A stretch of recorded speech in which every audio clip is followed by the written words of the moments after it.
มาเอาเทลหน้านี่เด็กเข้มหน้าเจ้าของเนี่ยหมู่บ้านนี่ก็ฮ้อนพี่น้องอันนี้ก็มีลมอ้าวอากาศเปลี่ยน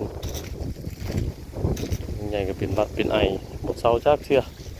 หลายมื้อหลายวันเลยเดี๋ยวนี้ก็สิเอาเทลน้ำตาลนี่แหละ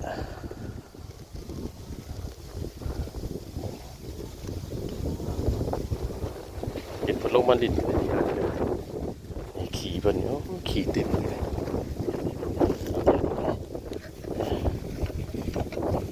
เต็มอยู่แถวนี้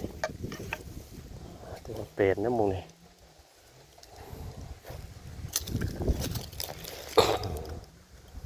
เป็นอะไรกันเจ้าของคนแล้วสิเอาไปก่อน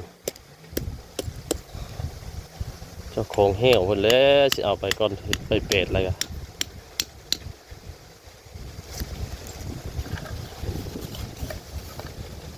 สีเห็ด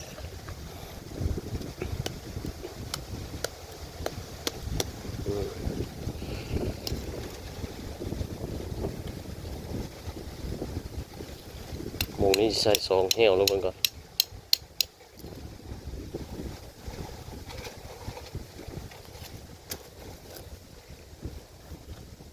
พ่วงตัวนี้พ่วง2ว่าเห็ดขี่มันหลายแต่อันนี้นะขาวต้นอยู่ดูโฮมตาลเพิ่นก็สิมานอนพักอยู่นี่